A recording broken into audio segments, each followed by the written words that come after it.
النهارده جايه لكم باكله من الاخر هتغير وجهه نظركم عن اللحمه المفرومه. انا هجيب التورتيه وهجيب اللحمه المفرومه واعملهم تورتيه كباب. يلا بينا نبدا بسرعه ونقول احنا محتاجين ايه للاكله. محتاجين بصل، فلفل، بقدونس وتوم، لحمه مفرومه وتورتيه وشويه توابل عشان نتبل بيهم اللحمه بتاعتنا. يلا بينا نبدا. انا دلوقتي هاخد كل المكونات بتاعتي احطها في الكبه ورايا هنا وافرمهم وبعد كده احط عليهم اللحمه المفرومه. يلا بينا.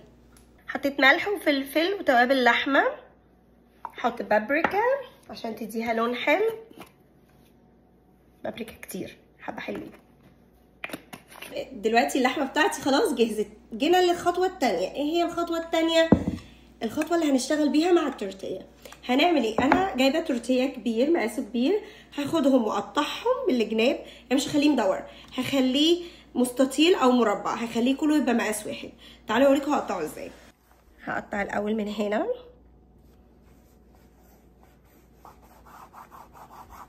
ناخدهم على جنب.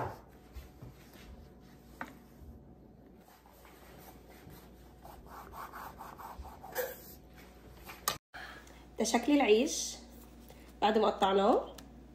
يلا بقى نقول لكم هنعمل فيه ايه. انا هبتدي اعاير بالكوبايه المعياريه كل حته لحمه هاخدها وهفردها دلوقتي على وحده التورتيه اللي عندي، بس انا عشان اضمن ان كلهم مقاس واحد هعملهم بالكوبايه المعياريه. زي ما انتم شايفين هبتدي افرد اللحمه بتاعتي كلها على التورتيه، كلها هغطيها. زي ما انتم شايفين انا غطيت التورتيه باللحمه بتاعتي كلها. اجيب واحده تورتيه تانية واحطها نعمل نفس الحاجه. دلوقتي انا خلصت العمليه الجراحيه بتاعتي الحمد لله وردان. انا عملت ايه؟ حطيت رق تورتيه وحطيت رق لحمه، تورتيه ولحمه، بس بدات بتورتيه ونهيته بتورتيه. عملت 7 رق، ماشي، عملت 7 لايرز. وهبتدي دلوقتي اقطعه بطريقه معينه، عايزه اوريكم هعمل ايه. دلوقتي اروح اجيب سكينه اقطع بيها التورتيه واللحمه بتاعتي. ما تروحوش في حته، هجيب سكينه واجي على طول. اقعد قوم جاي على طول. انا هقطعه على 4 اجزاء، بس هبدا في الاول في النص. حاولوا ان انتوا تخلوهم بالظبط يعني مقاس واحد. بصوا انا بقطع الاول في النص كده، قطعته كده في النص الاول، تمام. دلوقتي انا بقطع الجزء اللي بعد كده. انا قطعت جزئين، بعدين هقطع كل جزء الاتنين تاني.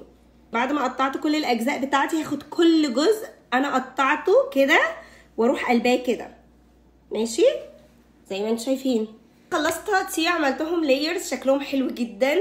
دلوقتي انا معايا السياخ بتاعت الشيش كده. ينفع تعملوهم بالسياخ اللي هي الخشب او اي سيخ عندكم، بس لو هتعملوهم بالسيخ الخشب حطوهم في ميه الاول عشان ما يتحرقوش وهما بيستووا. دلوقتي انا هاخد السياخ بتاعتي وادخلها فيهم من جوه كده. انا هعمل 4. هحط 1، امشوا مستطيل يعني، حاولوا تمشوا بطريقه مظبوطه، واحط رقم 2 جنبه شويه، وحاولوا تاخدوا مسافه علشان هتبتدوا لسه تقطعوه. زي ما انتم شايفين انا حطيت السياخ بتاعتي، عايزه اوريكم شكلها. ده شكلها، دي اللايرز بتاعتها شكلها حلو قوي.